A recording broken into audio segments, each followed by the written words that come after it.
काव्या थंड हसली. मी फक्त पेटी काढली आणि वजन तपासायला विसरले. जर ती एवढी हलकी पेटी होती तर तुला खरंच वाटलं असतं का की त्यात काही मौल्यवान आहे आणि तू मला जबरदस्तीने चावी शोधायला लावली असतीस? मला माहीत आहे की त्या कुलपात कोणतीही चावी चालते, पण ते फक्त सजावटीसाठी असतं. तूच ते कुलूप वापरून मला फसवलंस, नाही का? दामोदर खुर्चीत बसला आणि खोटं शांतपणे म्हणाला, हं काव्या, तुला विश्वास असो वा नसो, मी ती पेटी तुला दिली आहे. तीच खरी पेटी आहे.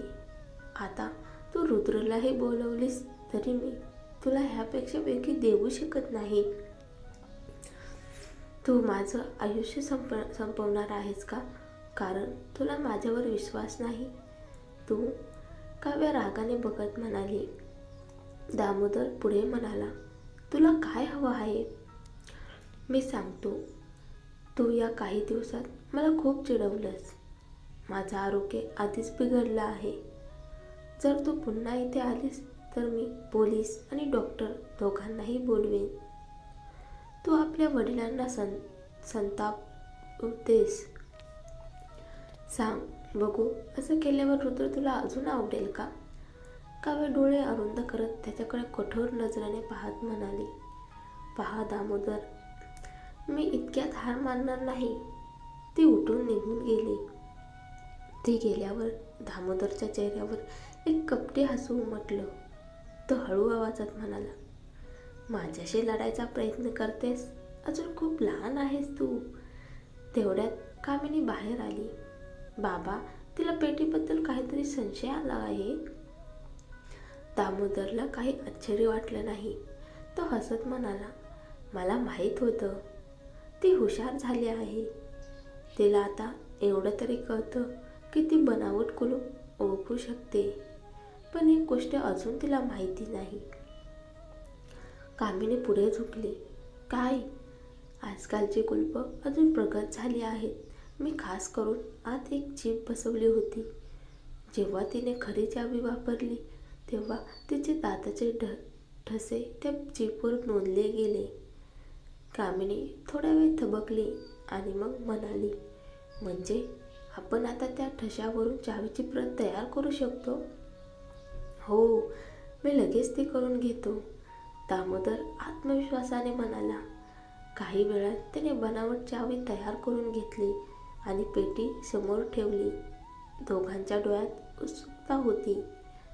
शेवटी ही पेटी उघडणार, दामोदर म्हणाला. पण पेटी उघडल्यावर त्यांचा चेहरा फक्क झाला. आत छोट्या चपला, एक डब्बा आणि एक पिशवी होती. डब्यात एक गोष्ट मौल्यवान वाटत होती. एक जडजवाहिरी अंगठी. बाकी सगळं जुन्या पत्राचा आणि फोटोचा ढीग होता. हे काय? कामिनी म्हणाली. ही तर ज्योती आहे. हीच काव्याची खरी आई होती आणि ही पेटी आजीने काव्याकरिता ठेवली होती. पण आत त्यात काहीही धन नव्हतं. दामोदर आणि कामिनी दोघेही निराश झाले. कामिनीने एक पत्र उचललं आणि ते वाचताच तिच्या चेहऱ्यावर धक्का बसला. बाबा, यात लिहिलंय की ज्योतीवर रुद्रच्या आईच्या खुनाचा खोटा आरोप ठेवला गेला होता. ती निरपराध होती आणि आता काव्या त्या रुद्रशी लग्न करून बसली आहे. काही विचित्र नियती आहे ही. त्या दोघांना आता सगळं समजलं होतं आणि आता ह्या गुपिताचा फायदा त्यांना कसा घ्यायचा हेही त्यांच्या मनात चालू झालं. दरम्यान काव्या संतापाने घरी आली. दिव्या म्हणाली, फक्त रागावून काही होणार नाही.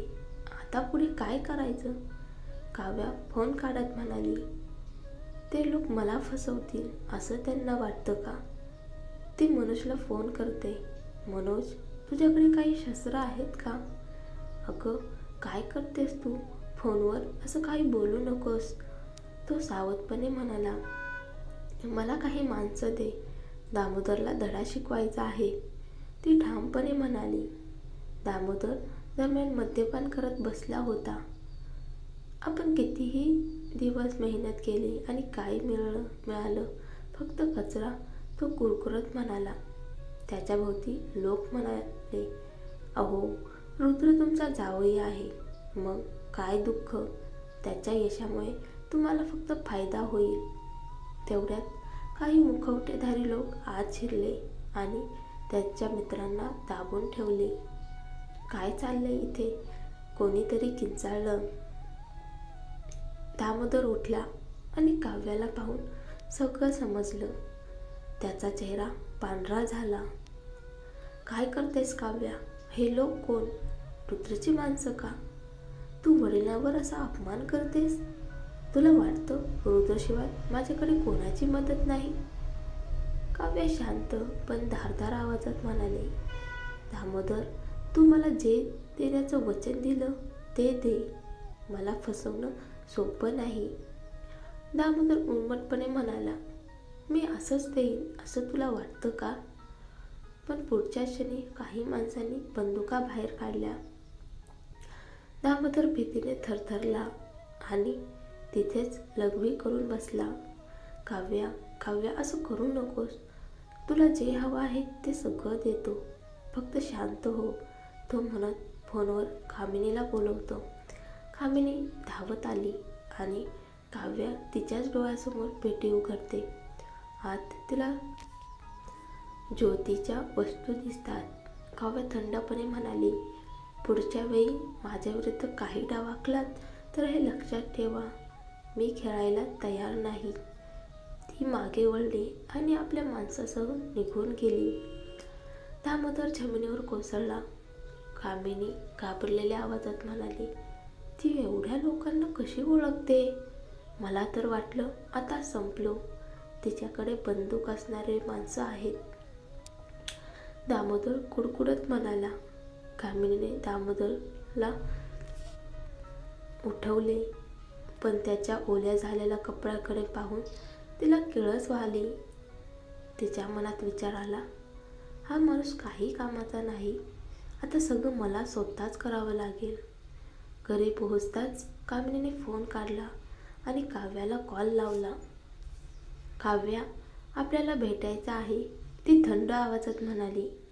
काव्या आपल्या आजीच्या आठवणीत गुंग होती. समोर ठेवलेल्या त्या छोट्या पेटीकडे पाहताना तिच्या मनात अपराधीपण दाटून आलं. कदाचित आजीचं मरणही या पेटीमुळेच झालं असेल. ती काही बोलणार एवढ्यात कामिनी पुन्हा म्हणाली, पेटीतलं सगळं पाहिलंस ना? तू देशमुख कुटुंबाची वारस आहेस. खरंच तुझे नशीब भारी आहे, कामिनी म्हणाली. काव्या दचकली. कामिनीला पेटीतलं कसं माहीत? तिला लगेच आठवलं, दामोदरने आधी दिलेली ती बनावट पेटी. म्हणजे दामोदर आणि कामिनी दोघांनी मिळून काहीतरी खेळ रचला होता. तू आधीपासून सगळं जाणत होतीस ना? माझ्यासारखं भासूनही राहिली होतीस काही दिवस, विसरलीस का ते? काव्या थंडपणे म्हणाली. कामिनीचा आवाज थरथरला. तू आधीच जाणत होतीस? क्षणभर शांत राहून ती खिदळली. हा हा हा, तू जाणतेस की तू देशमुख कुटुंबाची मुलगी आहेस, पण तरीसुद्धा परत गेली नाहीस. कारण जर तू गेलीस तर रुद्रच्या आईचा खून तुझ्या आई ज्योतीने केला हे उघड होईल. काव्या दिसली. तिच्या डोक्यात जणू स्फोट झाला. कामिनीला हे कसं कळलं? याचा अर्थ पेटीत नक्की काही पुरावे होते आणि ते कामिनीने घेतले. होय, मी ते पुरावे घेतलेत, कामिनी हसत म्हणाली. तुझ्या आईने खून केला होता याचा सगळं पुरावा माझ्याकडे आहे. काव्याचं हृदय जणू थांबलं. ती ते मानायलाच तयार नव्हती. तिला ठाऊक होतं तिची आई तसं काही करू शकत नाही. तिने कुणावर प्रेम केलं असेल, पण खून अशक्य. कामिनीला मात्र काव्याच्या चेहऱ्यावरचं दुःख पाहून विकृत आनंद झाला. काळजी करू नकोस काव्या, ती म्हणाली. तू आता इतकी श्रीमंत आणि प्रतिष्ठित झाली आहेस, तुला खाली खेचून मला काय फायदा? मी हे सगळं फक्त जपून ठेवते. शेवटी आपण बहिणीच आहोत ना. तू मला थोडं सपोर्ट केलंस तर आपण दोघेही वर जाऊ शकतो. काव्या शांतपणे म्हणाली, तुला नक्की काय हवंय? कामिनी हसली, काही विशेष नाही. तू गायकवाड कुटुंबाची सून आहेस. फक्त मला तुझ्या संपर्कात ठेव. तुझ्या ओळखीतून मला थोडी उंची मिळू दे. काव्या हसली, ठीक आहे, पण हे समजून घे, सगळे बाहेरून जसं दिसतं तसं नाही. तुला बाहेरच्या अफवा ऐकल्या असतील. गायकवाड कुटुंब मला मानत नाही. त्यांना वाटतं मी रुद्रसाठी योग्य नाही. त्यांना तर वाटतं रुद्रने माझा घटस्फोट घ्यावा आणि जशिकाशी लग्न करावं. कामिनीने कपाळावर आड्या घेतल्या. जर रुद्रला खरंच तुझ्यावर प्रेम असेल तर कोणीच त्याला रोखू शकत नाही. बहाणे नको करूस. काव्या हळू आवाजात म्हणाली, तुला काय माहीत कामिनी, जेव्हा मी त्या घरात गेली तेव्हा रुद्र मृत्यूच्या दारात होता. परिस्थितीमुळे त्याला लग्न करावं लागलं, प्रेमासाठी नाही. आणि त्याच्याभोवती किती स्त्रिया आहेत बघ. आज एक, उद्या दुसरी. आता तू मला थोडं जपतोय, ते फक्त जशिकाशी लग्न नको म्हणून. काव्याचे शब्द ऐकून कामिनीला समाधान मिळालं. म्हणजे तू काही खास नाहीसच. ती तुच्छतेने म्हणाली, रुद्रसारख्या माणसाला तुझ्यासारख्यावर वेड व्हावं असं काही कारणच नाही. पण तिच्या मनात एकच विचार, आता काव्या माझ्यासाठी उपयोगाची आहे. तिच्या ओळखीने मी समाजात वर जाईन, बाकी काही नाही. कामिनी उठली आणि निघण्याआधी थंड आवाजात म्हणाली, पुढच्या वेळी तुला बोलावलं तर सबबी देऊ नकोस, नाहीतर तुझं गुपित बाहेर पडेल. कामिनीला खात्री होती काव्या कधीच रुद्रला सांगणार नाही की ती देशमुख कुटुंबाची मुलगी आहे. कारण जर ते सत्य बाहेर आलं तर रुद्रचा तिच्यावरचा राग तिचं आयुष्य संपवेल. त्या रात्री काव्या बराच वेळ निश्चल बसली. कामिनीच्या धमकीचा विचार तिच्या मनात घोंगावत होता. ती मला वापरणार आहे, पण मी गप्प बसू शकत नाही. काही दिवसांनी ती रुद्रसोबत आयशाच्या भेटीसाठी उपचारगृहात गेली. आयशा आता बरी होती आणि शिवाही तिथे होता. आयशाने आधी तिला हसत म्हणाली, तू खूप बुद्धिवान आहेस. बघ, मी शिकवलेलं कोडं तू किती पटकन शिकला. काही लोकांना शिक्षणाचं महत्त्वच नसतं. तिने थेट रुद्रकडे पाहत टोमणा मारला. रुद्र फक्त शांतपणे तिच्याकडे पाहत राहिला. स्वतःच्या मुलीकडून टोमणे ऐकायची सवय झाली होती त्याला. आयशा पुढे म्हणाली, सुदैवाने तू आणि आई लवकर भेटलात. काळजी करू नकोस. आमच्या शिकवणीनं तू लवकरच सगळ्यांपेक्षा पुढे जाशील. आदित्यने वडिलांकडे पाहिलं.